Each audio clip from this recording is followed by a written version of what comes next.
What is non-Euclidean Minecraft? Where can someone get it? Why is this house so small? Why is the chicken so large? What in God's name is happening here? And how can I use it? Hi guys, I'm Diansu, and today we're going to be thinking with portals. Alright, as my introduction, non-Euclidean Minecraft is a combination of two mods, those mods being PickUI and Immersive Portals, that can help create impossible spaces in-game. I also recommend bringing Optifine into the equation since it can get pretty laggy at times. I've actually had to peel away at my shader packs and or resource packs just to make this video. But that's an aside. If you enjoyed this video, don't forget to subscribe and hit the bell for notifications whenever I release new content. Anyways, without further deliberation, let's get on with the show. To create a portal, you're going to need to create two frames out of portal helpers. They can be seemingly any relatively standard shape, however, for the sake of sanity in this insane reptile house world, I'll be using a square frame. So, after creating your two frames, light one of them up, and now you'll have an immersive portal. With this relatively basic setup, you can create some pretty confusing effects. Now, this seems like a regular hallway, right? It's repeating, but you know, it's a regular hallway. But, if we can encounter the next door, which is right here, the truth be told, it's just a donut. A similar effect can be achieved by making two portals face each other, which creates a effect similar to an IRL infinity mirror. Wait. This house is quite small and in all honesty quite unremarkable. However, if we take a look inside, oh look, it's my house in the middle of my house. Just another possibility with immersive portals. Yes, size changing. Probably one of the more famous features of this mod. To start off, create your first portal. Let's make this 2x4 in the entrance size. Then create a portal with the same ratio. Let's make it doubled so that it's 4x8. To finish this off, light the frame and now you have a portal with resizing abilities. If you go through the small one, you'll become bigger, and vice versa for the larger. Now, hypothetically, if I threw this egg across this resizing portal, which means anything that goes through it will be made bigger, will the egg become larger? And will the chicken that hatches from it be bigger? Of course, this question will go unanswered, since it is highly unethical and will likely result. Yes. The answer is yes. The command stick. Perhaps the greatest gadget to come to non-Euclidean Minecraft. These will function as tools to help you edit your portals. So, let's begin. Starting off with the portal faces command, these command sticks determine how many ways you can enter your portal, and how the portal itself will look like. So, starting off with the by way and by faced, these command sticks are essentially the default options, and as far as I've seen are nearly the same. The outlier of these sticks is the one way and one faced stick, which essentially turns the opposite portal this command stick is used on into a one-way exit. Up next are the axis rotate sticks. Before we begin, keep this in mind, since these sticks rely on the axis they are placed at to function, depending on which way you build your portal, you may get different results with the same stick.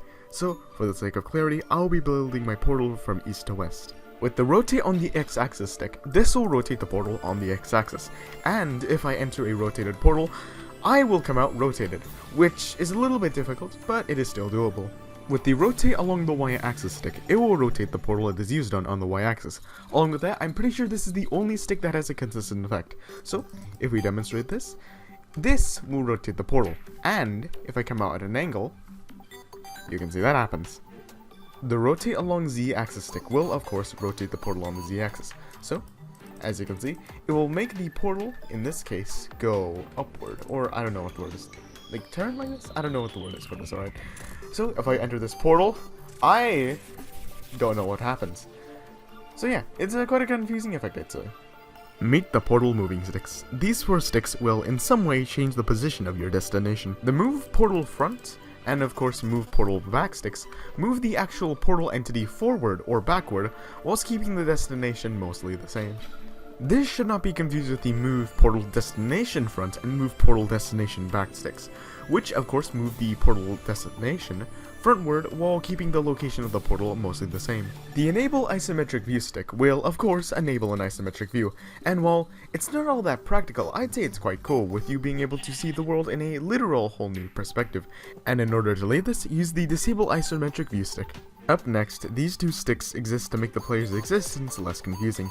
If you get stuck at an impractically small or large size, you can use the reset scale wand, which will set you to the default player size, and if you're tired of constantly having to go back and forth with one-way portals, then the go back stick will be of great help. Finally are the delete portal command wands. These do what they say, deleting portals. However, keep in mind, these two sticks are quite different. The delete portal will only delete one half of each portal, meaning that you must use it 4 times to completely deactivate a portal. This is in contrast to the remove portal command stick, which in one smooth click will delete both connected portals. Immersive Portals also changes the vanilla portals to cleanly transition between different dimensions. In addition, there are also a few oddball features.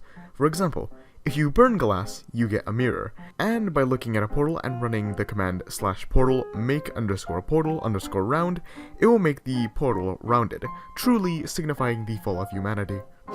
Before we start getting into the more complex and/or computer melting things, let's take a look into the config, which tailors the mod settings to the user's preference.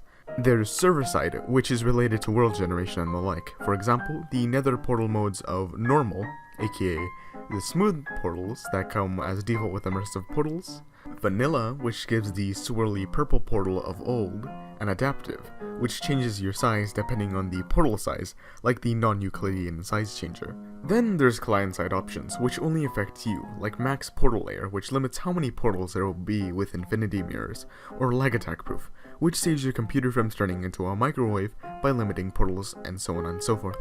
On topic of dimensions, non-Euclidean Minecraft now adds dimension stacking.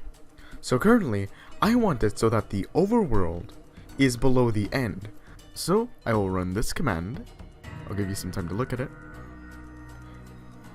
And now, the overworld will be below the end.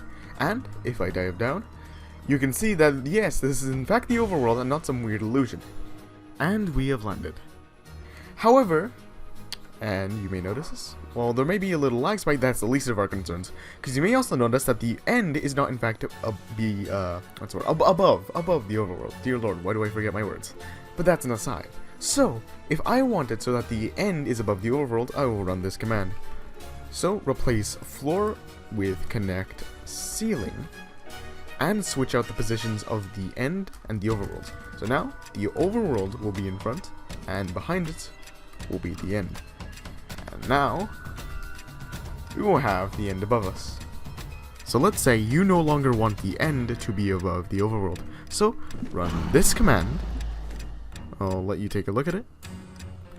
And now, if we go back down to the overworld, the end will not be above us. So, let's take this dive. And, oh look, the end is gone. So now, if we want it so that it goes the other way around, so now the overworld is not below the end, let's run this command by replacing overworld with the end and running floor remove instead of ceiling remove, and also cleaning this command up. You'll have it so that the next time you visit the end, the overworld will not be below you. If you want to stack dimensions without having to go through any of the fancy commands, you can go into the dimension stack option. There, enable the dimension stacks, and now you have access to the dimensions you want to work with. You can add ones, for example, maybe you want to add the end, which is maybe, I don't know, above the void, or you want to have the overworld for some reason above your skylands, or your nether above your skylands if you're insane, and so on and so forth. The show's gotta come to an end. So, if you enjoyed this video and want to see more like it, don't forget to like, comment, subscribe, and hit the bell. This is your host, Diansu.